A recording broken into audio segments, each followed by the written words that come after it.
Well, I know what the first slide says. The first slide says Watermuli. To do an introduction, my name's Jonathan Malone. Everyone calls me Jonno. And the reason I talked about the first slide is that our word Watermuli means hello and goodbye. It's the way that it's a bit like aloha with the Hawaiians, you know. So it'll come up soon. But we say Watermuli as a response as well. So Watermuli and thank you.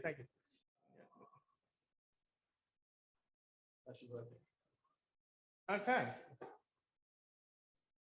The disclaimer, of course. And my name's Jonathan Malone, like I said, but on my father's side, we're Western Kungaloo people. So there's a wider group of Kungaloo people. We're the people that represent and identify with the western part of Kungaloo country. And just to give you a bit of context, my mother's from Stradbroke Island. We're Noonuccal and Quandamooka on that side. And when I recognised the traditional owners of Brisbane, the Yagara, the Turrbal, and on the eastern side, of course, the Quandamooka. Okay, but my father's side, we come from up in central Queensland, and our tribal area, Watermuli, is this area. So the outline here is the Central Highlands local government area, and we take up around a quarter of that. There's some really nice places up there. We can name the areas geographically. We have tribal names for them, but we're working on a map that we can share with everyone that's really correct. But yeah, Jonathan Malone, Western Kungaloo and Quandamooka. Okay, so Western Kungaloo, we have an title application, but the main thing that we do here is, we want recognition from the federal court about us being the traditional owners formally in central Queensland. But what we do is we protect our culture, we promote our culture, we care for our country, and in return of country, we've come to the realisation that we may have to buy land to be able to do certain things up on our country. But healthy people on country is, you know, coming back is the theme for NAIDOC this year was heal country. Heal country also helps heal the people. We do with the assistance of Tanya and a few others, but Tanya's a champion in our area. We do business development, employment on country. Just to give you a bit of context, our mob were removed from central Queensland, and we've been in Cherbourg for 2 or 3 generations. Back and forth from country, but the Queensland policies at the time restricted us to the reserves. Okay, so the physical traces of Western Kungaloo include, and I'm pretty sure the first one's a scar tree, so it's stone artifacts. So it's really rich in central Queensland and in Kungaloo country of stone artifacts around. We generally find them around the waterways, but there are that many artifacts up there that it's either there was either a lot of people there, or people there for a very long time. I seem to think it was both. We find a lot of stone artifacts, and the reason we find more stone artifacts than everything else is because of bushfires and all sorts of other stuff. It's the kind of stuff that'll live beyond all the elements. But we do find some wooden artifacts and stuff in the homesteads. So we actually like to have relationships with the landholders because we know all the good stuff that was easily identified is actually sitting on the mantelpieces in their houses and things like that. As long as they're being protected, we have a policy of just saying, well, keep on protecting them for us. But at the end of the day, we need to identify that they're Kungaloo artifacts. This here is not actually on my country, but it's just an example. I was telling the ladies earlier that the stuff's underwater on Kungaloo country because they've actually backed the dam up with the weirs and the lake and the dam, sorry. But this is out near St. George on the side of the highway. That's actually dried up at the moment, but you can see on the side all of these little areas where they were sharpening axes or spear tips or whatever else they do. I think that is actually a picture of that hole while it was dry. Okay, grindstones, these are the manual, the ones that we can move around. And these are the ones we find more common. At one stage, we were finding a bunch of axes, and I was talking with Tim and a few others saying, well, they had to sharpen them somewhere. We do trade stuff, but you don't just throw your axe away after it's gone blunt. You work out how to sharpen it. So these ones we can actually move around, and they're generally found near waterways. It's quite obvious you need the water to help you sharpen the tools. Okay, stone quarries. material sources. We find these more or less everywhere. There are some companies that ask us to actually, can you move the quarry? Because we need to do activity, like it's just physically impossible. But we find some really nice places with all sorts of material, from basalt to siltcrete to, I'm talking in front of all these mobbies that know all this stuff better than I do. I just know that they're artifacts and they look good. So some of these areas, are these on site, Tanya? I don't think that one is, but are these? I'm not too sure. But on your side, I mean, they are? Yeah, okay, so they're Kestrel. And there's a beautiful site up there, the quarry site that we always go and visit. There's a couple of really significant sites on the Kestrel mining lease. And one of them is is it this churned out crop now? It's the large quarry up on site. And Policeman's Waterhole, of course, is the other one that's a really significant site to us up there on site. Okay, so there's stone arrangements, rock art and shelters. Now, don't think we put the rock art up because it was a bit too sensitive, but this area has rock art in it. This one in particular is that, I'm not sure, is this the Valeria one? We climb inside, it's like a bedroom. It's really nice in there. But there is rock art on the other sides of them. Okay, Policeman's Lagoon, like we're saying, it's long and straight. It's a beautiful place. There's scarred trees around it as well. And there's occupation sites, trees that are being manipulated and lying over so they can make shelters and gunyahs and things like that. Okay, so the hearths, we find hearths around the place, but they're really awkward in that we try and get as much material, information out of the material as we can. But after that, there's not much we can do. We can't really pick a hearth up and move it somewhere. We've tried and it just didn't work. And we did a really big project, but as soon as you take them away, they fall apart, they sweat, or whatever happens, you know, really awkward. So we try to get as much information as possible before they get destroyed. Okay, so this is the part. Kungaloo people, we are really close with our trees. Trees we use for all sorts of different purposes, scar trees in particular. So some of them will be like street signs. Others are for canoes or burials, things like that. We have some canoe trees that say they're around 7 foot, a scar cut out of a tree, and people actually ask us, how did you fit in the canoe? I said, we didn't actually get in the canoe. We used to drag the canoe across marshes and things like that. So it is a canoe, yes, but not in the sense that we're sitting there going up and down the river. In certain times to scar trees as well, certain times of year to make sure the inside part comes off in one piece. Other little strategies, you know, like summertime, it generally comes off in strips, whereas in wintertime, if you do it the right way, it'll come off in one piece. Where are we up to now? So, hello, am I coming through? This is more Luke is going to talk about that. I think if everyone connect, yeah, Luke, can everybody, can you just speak and make sure everyone? Hello, hello, am I coming through? Everybody? Hey, Luke. Hi, how you doing, Jonno? Hey, mate, Luke's the geologist, archaeologist who works with the Western Kungaloo people. Yeah, so thanks for having me, everybody. I was aiming to be there tonight to talk about this, but I'm out in the field doing some cultural heritage fieldwork, as Jonno's just been talking about.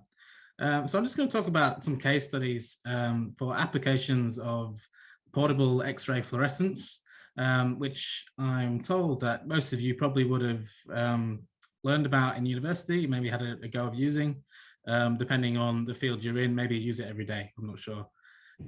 So I'll go through just these case studies, how it's been used in archaeology, just two select ones. And the thought is that perhaps you guys have large data sets of XRF information on things like basalt flows, or even other silicates, silcrete perhaps, and maybe that could be useful in our research. So just talk about these examples of how it's been used in archaeology. So this is just a study from 2012 where we looked at basalt hatchets from around the Sydney region. So if you see the sites A, B, and C around Sydney there, that's the locations where they looked at 76 basalt hatchets. And to do this, they, as you see in the picture on the top right, they took a few different analysis points from the ground edge, which is quite smooth and allows for easy analysis. And they took three to five to get an average, because the clasts of the basalt, I'm sure you'll know, could vary between for chemical levels. So then they also, all the other small points around on the map, they took samples from known basalt outcrops, which are not extremely common in Sydney, apparently. So they went to all the sites they could find around Sydney. So based on this, they analyze the data, and you get back, as I'm sure many of you know, the XRF results, and you have many peaks of certain elements between iron and neobidium, I think, something like that. And based on that, they could, in simple terms, and on the graph, on the left graph of the two graphs, if they were able to quantify 3 different types of basalt in the region, quite simply. They have more graphs, which are a little bit more complicated, but this is the simpler version. And then based on that analysis of the basalt from around Sydney, they looked at the hatchets from these 3 areas, A, C, and B. And they did find that there was some clear differences between them. However, the results were very clear of how axes have moved around the landscape, because it's not a massive area. And they did mainly find that most of the axes came from the regions that were nearby. So the sites in A near Gosford were from that sort of region, and the Sydney axes were also from the same region. But interestingly, unfortunately, it was only one example, but the Lake Illawarra site, or B down there, was also from up in the Gosford area. So that shows, how did it get down there? Why did it take it down there? The reason we're really interested in ground axes is they're extremely valuable item for Aboriginal peoples, and it's been noted for decades now that they can be widely traded. As I said, it's extremely valuable. So moving on, so that's the use for ground axes. It could be very interesting in other parts of Australia, including Western Kangaroo Land, where I work with Jonno and the other Western Kangaroo people. So moving on, next slide, please. So just another case study. So similar, still using PXRF, but now we're looking at Silkrete, and we're looking at the Arcadia Valley, so much closer to Western Kangaroo Land. It's to the south-southeast land of the, how's it pronounce? The Karingal people. So Karingal, I knew I'd get a correction there. So in this one is, I think the results turned out quite nice for them. And these are the sorts of amazing things you could do. So just to start, they looked at stone tools, they did look at 100 artifacts of Silkrete from the sites, which are the small white dots in the lower right of the valley, southeast of the valley, I should say. And they also looked at samples of river rocks from Carnarvon Creek up in the very north of the map, Clemantis Creek in the east, going across Expedition Range, and then Dawson River in the south. They know that in the Arcadia Valley, there's no Silkrete outcrops to note. So the people in this area mainly use Silkrete river rocks from these rivers. In the valley, the rivers and the creeks are very sandy. So to get the river rocks, they have to go up into the higher ground. It's not necessarily relevant to everywhere, but one example as how this can be used. So the way this works is the fact that Silkrete, as I'm sure many people in the room and whoever's listening will know, but it's very interesting for me. It's formed when water percolates down into soil and sediments, and then hardens and becomes silicified, like cemented rock. And during this stage, they noted that, as in XRF, you very easily look at these quite heavy minerals between iron and neobidium, and here they looked at the zircon in the silcrites, rather. So the zircon, it's found in basalt in various quantities. So the basalt is influencing how we're looking at this. So this is how maybe the data you have on record could help us in these sorts of analyses. So yeah, silcrites from various areas will have different levels of zirconium, I should say, or either or.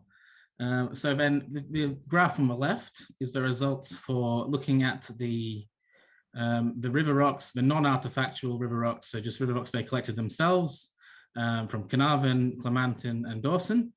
And they were able to plot these 95 percentile distributions for the ratio between zircon and iron. So obviously, iron is also very common and largely gained from the breaking down of the basalt. So they're able to find these results for the creeks. And then very, very interestingly, they found what seems to be from the data, virtually no silcrete artifacts from the Carnarvon Creek area. And they were distributed between the Dawson and the Clematis. But even more interestingly, the sites, as you can probably tell, or it might be quite small on your screens, but the sites where the artifacts came from are very, very close to the Dawson River, but much further, certainly, from the Clematis River. But even so, that the data, about 60%, even more of the artifacts did come from the Clematis. So why would this be the case? It's an interesting question. So I think the authors are still sort of pondering that. But one thing to note is the Carangel land, the southern border is the Dawson River, as it's known today. And the Clematis Creek is located within, smack in the center of their sort of migration area and their ancestral lands. So perhaps that's the reason that they're more likely, as passing through the area, coming to different areas of their lands, they're transporting Clematis river rocks down to the south. Yeah, thanks, guys. Oh, I will just close off. So yeah, the point of that was, So we're just having troubles hearing how can you help us when people doing this sort of downstairs, research? At the bar, but yeah. Sorry, it's being recorded. Yeah, Put on YouTube again. yeah. So thank you, Luke. All right, thanks, Luke, mate. Appreciate it. Where are we on to now? Is Molly. Thank you. All right.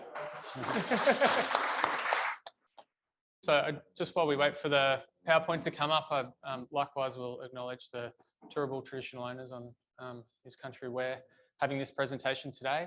I'll be talking as well about Quandamooka country and Woolly Woolly country. So I'd like to pay my respects to them. And also on that topic, a colleague and dear friend of ours, Dr. Errol Stock, who is a geomorphologist that we worked with, my father in fact worked with for over 30 years. He recently passed. He's been integral to the research that we've been doing, particularly on the southeast coastline. So I would just like to acknowledge the contribution that Errol made to the work that we've been doing. Fantastic. So when looking at the intersections of archaeology and geology, the one that is most common is certainly in the geomorphological space. So understanding those soil processes is absolutely key to what we do. Just one little disclaimer, I am not a geologist, so if the terminology that I am using is incorrect, please have a quiet word to me at the end of the presentation, but please don't be horrified. We do rely, archaeologists are a little bit like the GPs of our science, particularly heritage consultants like ourselves. We are there to identify the issues, the broader issues, and understand that we've got a problem here to solve, and then we feed that on to different specialists, of which I imagine geology has been a bit the same. It just seems to fracture more and more each year.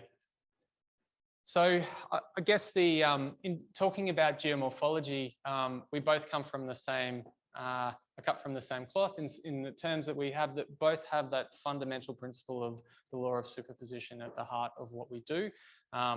We need to understand how soils are moving and changing if we're going to be able to understand whether what we've got is an intact archaeological site, a period in time, or whether we've got something that is a little bit more complex and jumbled up. So the problem that we've got with Australia is that it is a deflating landscape largely, and we have very shallow cultural horizons. So in the Brisbane region, typically in those the sandy loams in which we're digging, we really, our cultural horizon is only that 200 to 300 millimeters. So it's very difficult to tell a story. And then of course, when you go further out west, we're doing a lot of work around Mount Isa at the moment. It becomes even harder because everything's sitting on the ground surface. You might, in the arid regions, in a lot of areas, you might have a 40,000-year-old site sitting right next to a 200-year-old site. So it's very difficult to tell stories in that environment. A response from archaeologists to date has been to focus a lot on rock shelters. Rock shelters are seen as an easy win, I guess, because they're a magnet for human occupation, and within the right circumstances, you get some really good deposition. The problem is that rock shelters are not just a magnet for humans, but they're also a magnet for animals. There's a lot of bioturbation that goes on, and even when you see some of the recent headline numbers around 65,000-year-old site at Matcha Baby, even that can be quite controversial in archaeological circles. So we really do struggle to be able to tell these stories in a cohesive, definitive way. Another example, though, we do have is particularly again out in the arid regions, a lot of sand environments actually give us some quite good possibilities for finding very old archaeological sites. But the other point I wanted to make is that archaeologists really aren't very well trained to tell these stories. So if we're going to be able to tell the story of Aboriginal occupation, we really need to be able to do it hand in hand with other experts. And it is our hope that some of those experts are sitting in this room today, because really we don't have the full suite of skills that we need to be able to say, yep, that's a completely intact site, or even sometimes to do the modelling. And I'll take you through two case studies because we don't have very long, but just to show you how some of the recent work that we've been doing has relied on heavily on geomorphology. So case study number one is on Minjerribah on North Stradbroke Island. The Kondamuka are extremely proactive. They insist on the best work, and when they got their native title, they had much more of a say around how the island and the national parks in particular on the island were managed.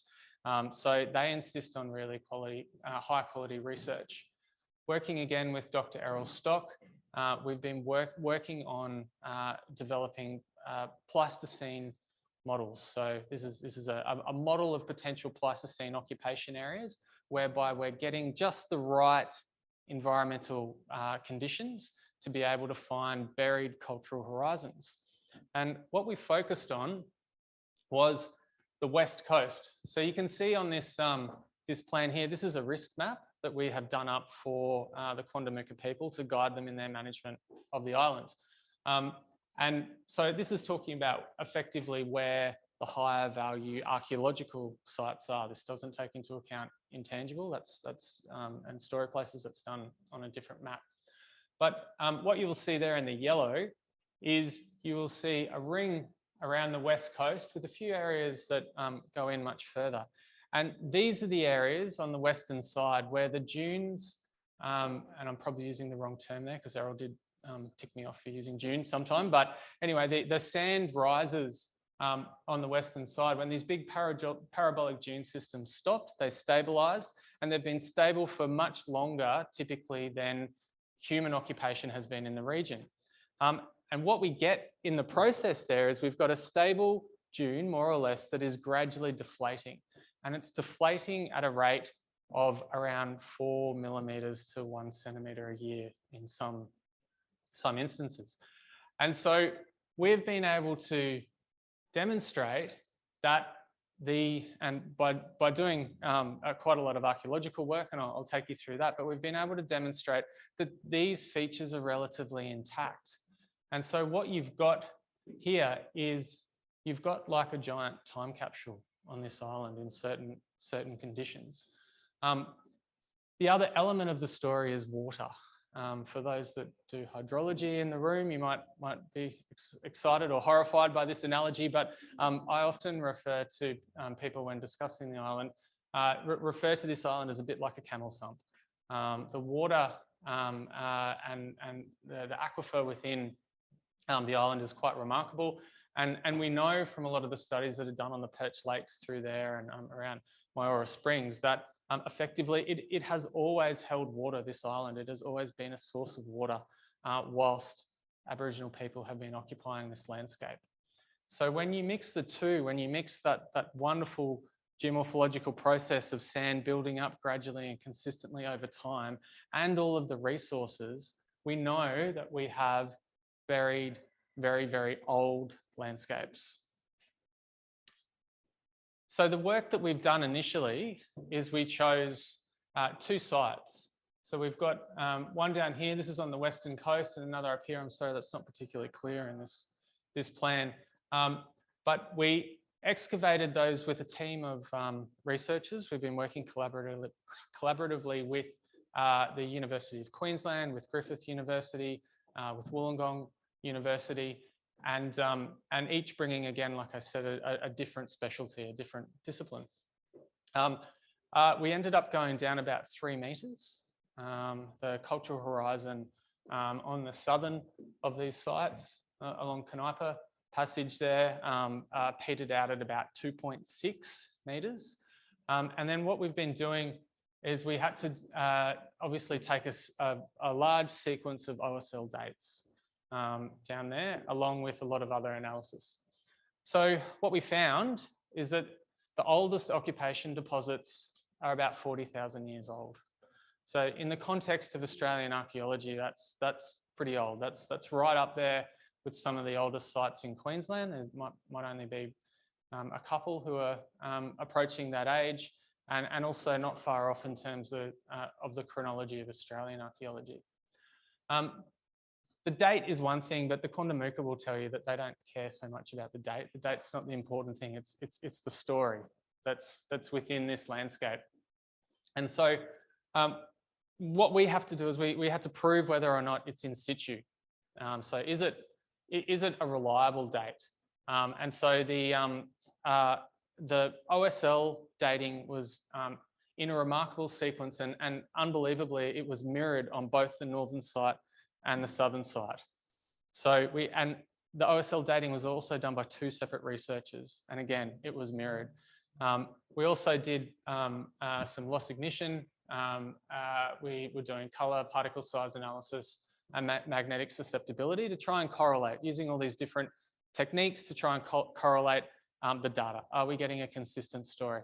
And even to us, what blew us away was just how consistent and how intact that landscape is. And I still don't fully understand it, to be honest, because the bioturbation processes that you would expect that would go on over a period of 40,000 years would be enormous. Yet the data that we're getting back is saying this is actually remarkably intact. So I think there's a lot of work really that needs to be done. Like, this is when we go into a landscape, we're digging a 2 by 2 meter pit, and it's just a drop in the ocean as to what's there. So we know that there's something really special going on this island, but it's going to take a long, long time to actually piece together the story. For now, what we're doing is we're using this information to guide how the Kondamuka make land management practices. So case study number 2, this is a bit further inland. This is on the Boyne River. And this is actually, in some ways, it's a little bit more exciting, but this is a little bit more typical, I guess, of the types of stories that we think are out there. So along the Boyne River, this side here is on Woolly Woolly country. And this is a fairly typical setup of rivers in central Queensland, whereby you've got a fairly steep bank going up the side, and then you've got a bit of an overflow channel running around the edge here. And then it goes up again onto a higher terrace, and then it has a gradual slope moving back. When we undertook excavations there, we didn't know we were dealing with a very, very old site at that point in time. We were simply looking for presence or absence of artifacts. And we do that mechanically in a lot of instances. What we found was a horizon at 400 mil, a cultural horizon, where effectively hundreds and hundreds of artifacts were all coming up at a depth of 400 mil. So there are a few artifacts sprinkled in above that, but effectively it looked like a very intact layer. So we knew we had an issue to explore. And then that's when we got the geomorphologists involved, went out, took the OSL samples. And what we found was is the cultural horizon was dated to as far back as 13,000 years. Again, is very, very intact landscape, which is just remarkable considering parts of that have been mechanically cleared, but it is open woodland, and obviously some of it has been left intact. What was really interesting about this particular site as well to me is that rarely do you get, when you find these very old sites, you do get interesting stories, but again, because it's such a small sample, you might get a handful of artifacts dating to 30,000 years or 40,000 years. So it's very difficult to tell a story with that. We've got a tiny little snapshot. Yes, we've got presence or absence of occupation. Sometimes we get stories around trade and technology, but it's very, very difficult to tell a more complete story about Aboriginal culture. So what we need to do is we need more and more samples, because it's the bulk of finding this information that will actually, and the patterns that will come out of that will tell us the richest archaeological stories. But what's fascinating about this particular site is that occupation here stopped 10,000 years ago. And we know that obviously that's corresponding with the Holocene. So we know that there's great environmental change that's going on in that period. But in that particular area, it's still got its resources.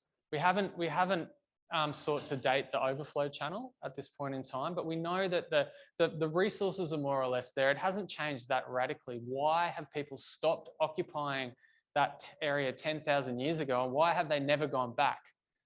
Now, that particular area happens to be a boundary. It's a boundary between the Woolly Woolly people and the Waka Waka people.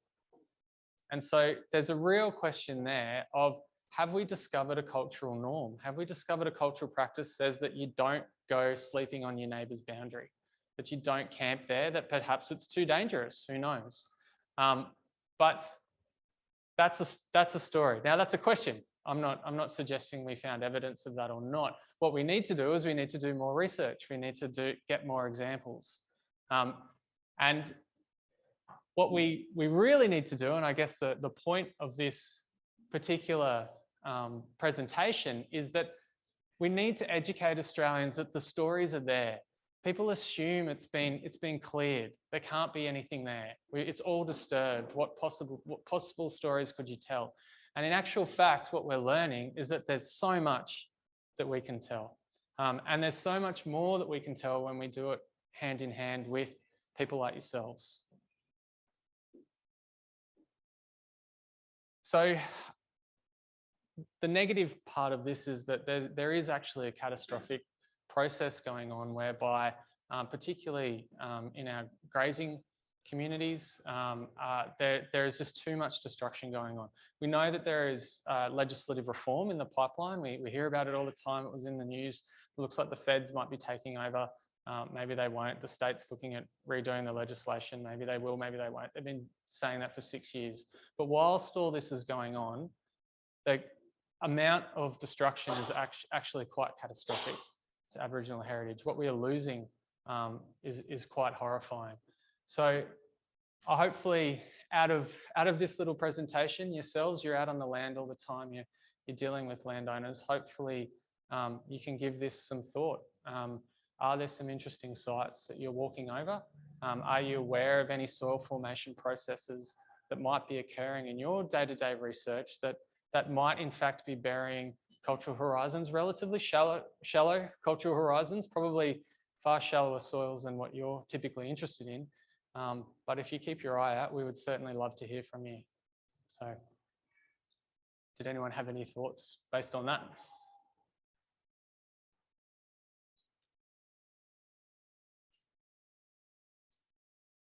It's not a good sign. I've stunned everybody.